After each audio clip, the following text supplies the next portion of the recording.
अवामी तहरीक जा मरकजी सदर डॉक्टर रसूल बख्श कासियानी साहब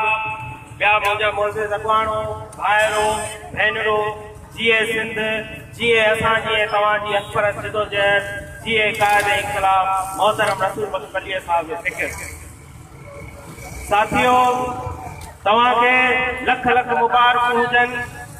तव्हां 3 ॾींहंनि खां वठी उन शहर में बुख हड़ताल ते वेठा आहियो जेको शहर फ़क़ति ॼण त अहिड़े कूड़नि हीरनि जे नाले में लिखियो वेंदो आहे उते अवां सचा सिंध धरती जा सपूत पुट ऐं भेणूं मुंहिंजा भाइरो नंढा ॿारो गॾु थी इहो साबित कयो आहे त सिंध जा सचा सिपाही अवामी तहरीक वारा आहिनि ऐं उनजो फ़िक्र रसूल बख्श कलीअ जो फ़िक्र आहे। साथियों तव्हांखे यादि हूंदो अॼु खां 15-20 साल अॻु क़ाइद इन्क़लाब मोहतरम रसूल बख्श कलीअ साहब जी अॻवानी में हिन ई शहर में कलीअ साहब जी अॻवानी में लखे माण्हू गॾु थिया ऐं कलीअ साहब जनरल मुशर्रफ खे ललकार करे चयो हो त तूं डेम कोन ठाहे सघंदे, तूं सिंध जो पाकिस्तान जो ख़तार आहीं, तोखे हिते रहण जो को बि हक़ कोन्हे। ऐं पोइ तव्हां ॾिठो मुशर्रफ किथे रहियो। साथियों हींअर चीफ जस्टिस इमरान खान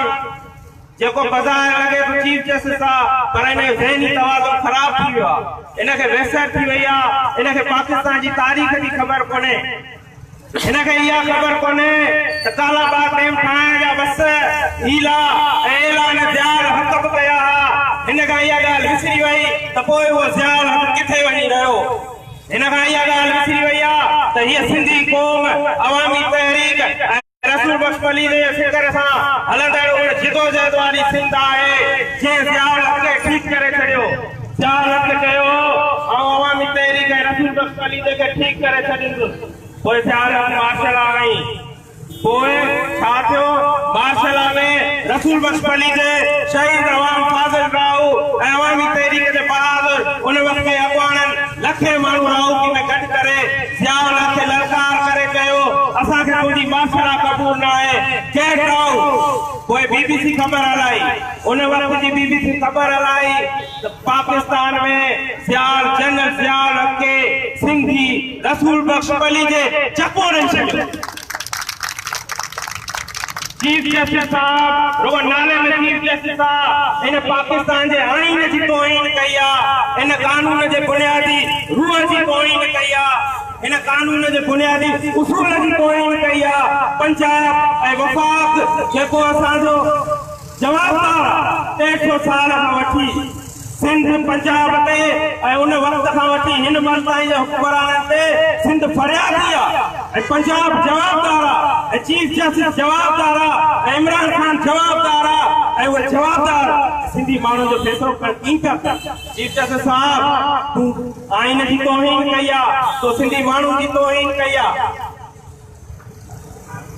अवामी तहरीक पंहिंजी जिदोजहद जो तसलसल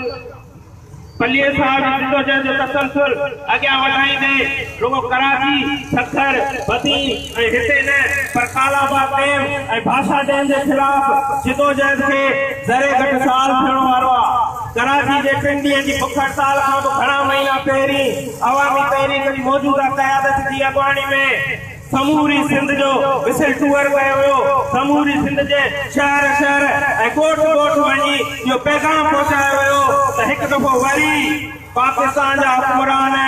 ऐं सिंध जे गद्दार चूंडियल वॾेरनि जे हुक्मराननि सां गॾिजी कालाबाग डेम ऐं भाषा डैम ठाहिण जा वचन पिया कनि ऐं कोशिशि पिया कनि त जेको कमु ज़ियाल हक़ न करे सघियो, जेको कमु मुशर्रफ न करे सघियो, उहो कमु चीफ जस्टिस इमरान खान पारां कराइजे। साथियों रुगो चीफ जस्टिस की ॻाल्हि आहे, इमरान खान की ॻाल्हि आहे। डेम ऐं कालाबाग डेम ठाहिण में सिंध जे चूंडियल गद्दार वॾेरनि जो बि ओतिरो ई हक़ आहे। असां खां इहो ॻाल्हि न विसरी आहे त पीपुल्स पार्टी जी गुज़िरियल हुकूमत खां गुज़िरियल 5 साल हुकूमत पीपुल्स पार्टी जो दौर हो, मर्कज़ इन्हनि जो हो, असेंबली इन्हनि जी, सेनेट इन्हनि जी। हीअ जे चाहिनि हा त अहिड़ो बिल ऐं कानून ऐं आइन में अहिड़ी शिक अमेरिका कराए सकिया त सिंधु दरिया ते को बि डेम न ठहे पर हिननि गद्दारनि जा तसलसल बरक़रार रखंदे उहो कमु न कयो ऐं हाणे बि हींअर नाले मातर कूड़ में रुगो बहाना करे कालाबाग डैम नामंजूर कालाबाग डैम नामंजूर अंदर में ठहिया वेठा तो हींअर जेके हिननि ते केस पिया हलनि इन्हनि सां ब्लैकमेलिंग कराए इन्हनि खां गिरफ़्तार कराए इन्हनि खां कालाबाग डैम में भाषा डैम ते ठाहिण ते सयूं वठी हिननि खे वरी छॾियो वेंदो पर इन्हनि खां इहा ॻाल्हि विसरी वई आहे त हीअ अवामी तहरीक अञा मौजूदु आहे रसूल बख्श पली जो फ़िक्र ऐं नज़रियो अञा मौजूदु आहे ही बहादुर भेनरूं अञा मौजूदु आहिनि जेके मरी वेंदा जेके मरंदे मरी वेंदा पर जेसीं ही धीअर आहिनि जेसीं अवामी तहरीक आहे कालाबाग डैम छा भाषा डैम छा पर सिंधु दरिया ते को बि डैम ठाहिण न ॾींदा साथियो हिकिड़े पासे सिंध चुकायो पियो वञे ऐं ॿिए पासे सिंधी माण्हुनि खे अखिलियत में तब्दील करण लाइ शुरू खां वठी गुज़िरियल 20 सालनि जी साज़िश खे कंटिन्यू कंदे